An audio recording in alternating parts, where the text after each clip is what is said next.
Hello and welcome to Future Clicks. दोस्तों, आज इस वीडियो में हम ऑटो फोकस के बारे में सीखेंगे कि निकॉन जेड सीरीज़ के जो कैमरे हैं उनके अंदर हम ऑटो फोकस को कैसे सेट कर सकते हैं, या फिर आपके पास डीएसएलआर कैमरा है तो उसमें आप ऑटो फोकस को कैसे मैनेज करते हैं। तो मेरे पास यहाँ पे निकॉन Z6 सेकंड सीरीज़ का कैमरा है।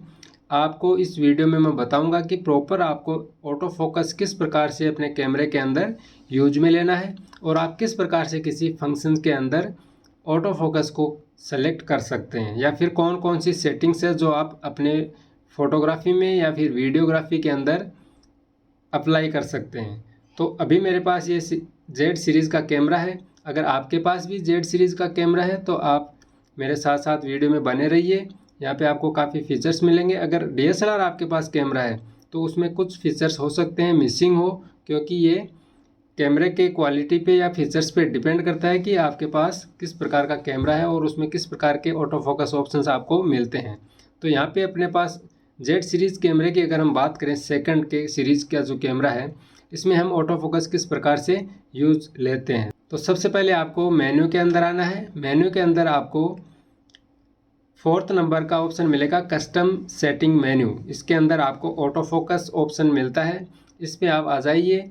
और यहाँ पे बहुत सारे ऑप्शंस आपको मिलते हैं, लेकिन हम आज इस वीडियो के अंदर ऑटो फोकस के बारे में ही बात करेंगे। बाकी के जो फीचर्स हैं या फिर जो आपको ऑप्शंस दिख रहे हैं उनका हम अलग से वीडियो बनाएंगे, क्योंकि इसके अंदर बहुत सारे ऑप्शंस आते हैं तो वीडियो काफ़ी लंबा हो जाएगा। तो आज का वीडियो ऑटो फोकस के बारे में है।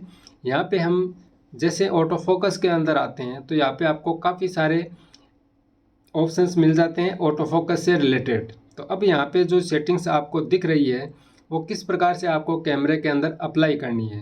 तो देखिए, यहाँ पे आप देखें A1 A2 ये सारे ऑप्शंस आपको ऑटो फोकस से रिलेटेड मिल रहे हैं। जितने भी आपको ऑप्शन यहाँ पे मिल रहे हैं ये सब ऑटो फोकस से रिलेटेड ही है, A11 तक या फिर A12 तक। मानिए आप A12 तक, यानी 12 ऑप्शंस आपको ऑटो फोकस से रिलेटेड फीचर्स आपको यहाँ पे मिलते हैं। सबसे पहले हम आ जाते हैं A1 यानी AFC priority selection, auto focus continue priority selection. जब हम किसी फंक्शंस के अंदर फोकस पॉइंट को चूज करते हैं तो हम चाहते हैं कि किसी भी सब्जेक्ट पे जो फोकस है अपना वो कंटिन्यू बना रहे, तो हम इस प्रायोरिटी में रिलीज बटन, यानी यहाँ पे हम रिलीज पे ही इसको ओके रखेंगे। सेकंड ऑप्शन है auto focus S priority selection.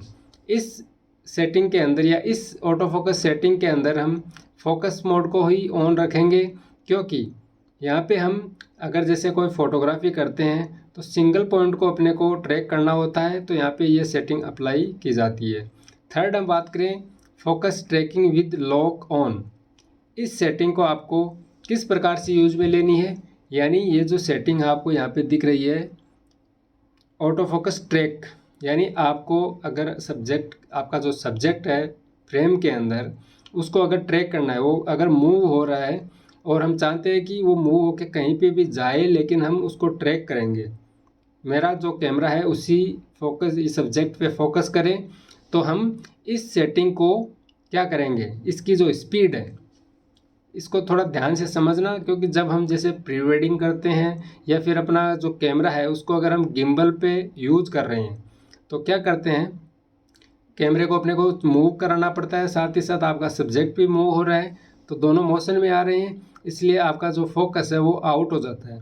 लेकिन आउट होने के बाद में भी अगर हम चाहते हैं कि इसकी जो स्पीड है वो आपको स्लो रखनी है या फिर फास्ट रखनी है, तो यहाँ से आप इस स्पीड को चेंज कर सकते हैं, यानी डिले या फिर क्विक कर सकते हैं। अगर आपको फास्ट, आपका सब्जेक्ट आउट ऑफ फोकस हो गया है तो उसको तुरंत फास्ट में लाने के लिए आपको क्विक, यानी आपको क्विक पे करना है। और अगर आपके पास जैसे आपका सब्जेक्ट आउट ऑफ फोकस होके वापस फोकस में आने की जो ड्यूरेशन है वो यहाँ पे आपको दिखाई दे रही है, तो इसको हमेशा आप लगभग 3 या 4 पे रखिए, क्विक रखिए, जिससे कि अगर आपका कैमरा आउट ऑफ फोकस भी कर रहा है सब्जेक्ट को तो तुरंत वापस सब्जेक्ट पे आ जाए।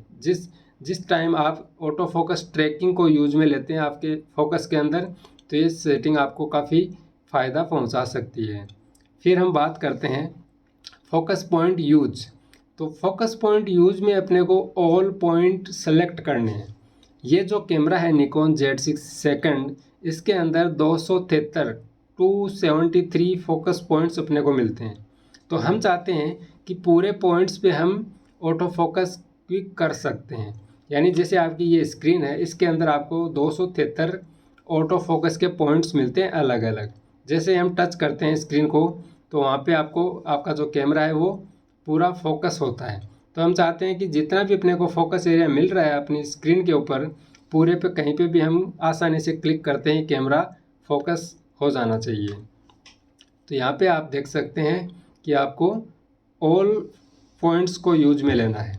इसके बाद में है स्टोर पॉइंट बाय ओरिएंटेशन, ये आपको ऑफ रखना है। इसके बाद में आपको ऑटो फोकस एक्टिवेशन, इसको भी आपको ऑन रखना है शटर पे। के बाद में चलते हैं दोस्तों limit auto focus area mode selection, यहाँ पे आप ओके करिए। यहाँ पे आपको बहुत सारे ऑटो फोकस के जो फीचर्स हैं वो आपको यहाँ पे मिल जाते हैं, जिनमें pin point auto focus, single point auto focus, dynamic area auto focus, wide area auto focus, small wide area auto focus, large wide area auto focus, ये पीपल के लिए है। ये wide area auto focus animal के लिए है। और यहाँ पे आपको नेक्स्ट मिल जाता है ऑटो एरिया, जिसमें ऑटो फोकस रहेगा। Auto area auto focus peoples के हैं, auto area auto focus animals के हैं। तो इन सारे ऑटो फोकस को आप यहाँ से चेक मार्क करके ऑन रखिए, क्योंकि जब हम अपने कैमरे के अंदर ऑटो फोकस को अप्लाई करते हैं तो ये सारे ऑप्शन अपने पास अपने आप आ जाने चाहिए। नेक्स्ट हम बात करें फोकस पॉइंट वार्प राउंड, ये आपको ऑफ रखना है। इसके बाद में फोकस पॉइंट ऑप्शन, इसमें आपको कुछ नहीं करना है। लास्ट में हम बात करते हैं लो लाइट ऑटो फोकस, तो ये जो सेटिंग है इसको आपको हमेशा ऑन रखनी चाहिए। जैसे आप इस सेटिंग को ऑन कर देते हैं लो लाइट ऑटो फोकस में, तो जब हम कहीं फोटोग्राफी करते हैं तो वहाँ पे अगर अपने पास लो लाइट है, यानी बहुत ही कम लाइट है, तो क्या होता है, सिचुएशन ऐसा होता है कि वहाँ पे अपना कैमरा प्रॉपर फोकस नहीं करता है। तो इस सिचुएशन से बचने के लिए अपने को लो लाइट ऑटो फोकस एरिया, ये जो फीचर है इसको अपने को ऑन रखना चाहिए। नेक्स्ट हम बात करते हैं built in AF assist illuminator, तो ये जो सेटिंग है इसको भी हमें हमेशा ऑन रखनी है। ये क्या है, आपके कैमरे के सामने जो एक छोटी सी लाइट होती है, वो जैसे आप शटर बटन को छोटा सा प्रेस करते हैं फोकस के लिए, तो अगर अंधेरे में फ़ोटो शूट करें तो वो लाइट आपके सामने ब्लिंक होती है। वो क्या करती है, जिससे आपका कैमरा फोकस करने की कोशिश करता है तो एक छोटी सी लाइट उस सब्जेक्ट पे डालती है, जिससे आपका कैमरा फोकस लेता है। तो इस सेटिंग को आपको हमेशा ऑन रखनी चाहिए। लास्ट में manual focus ring in auto focus mode, ये आपको हमेशा इनेबल रखनी है कि जब हम मैनुअल फोकस को यूज में लेते हैं या फिर मैनुअल फोटोग्राफी कर रहे हैं तो उसमें मैनुअल फोकस को एडजस्ट करने के लिए जैसे हम रिंग को घुमाते हैं तो वहाँ पे आपका कैमरा है वो फोकस होना चाहिए। तो दोस्तों ये तो थी सारी सेटिंग्स आपके सामने ऑटो फोकस की। वीडियो थोड़ा लंबा हो रहा है तो हम इस वीडियो को 2 पार्ट्स में बांटेंगे। पहला पार्ट्स जो मैंने ये वीडियो बनाया है इसमें आपने देखा कि किस प्रकार से आप कैमरे के अंदर ऑटो फोकस की सेटिंग्स को अप्लाई करते हैं। नेक्स्ट जो वीडियो मैं बनाऊंगा ऑटो फोकस पे ही, तो उसमें मैं आपको बताऊंगा कि जो ये limit auto focus area mode selection है, ये इसमें जितने भी आपको ऑटो फोकस के मोड दिखाई दे रहे हैं इनको हम प्रैक्टिकल करके मैं आपको बताऊंगा एक एक के बारे में। तो नेक्स्ट वीडियो आने वाला है आगे, तो आप चैनल को सब्सक्राइब कर लीजिए। अगर पहली बार आ रहे हैं तो चैनल को सब्सक्राइब ज़रूर कीजिएगा, जिससे हमारा मनोबल बढ़ता है और आपको काफ़ी जानकारियाँ भी मिलती रहेगी। तो चलिए मिलते हैं नेक्स्ट वीडियो में। Thank you.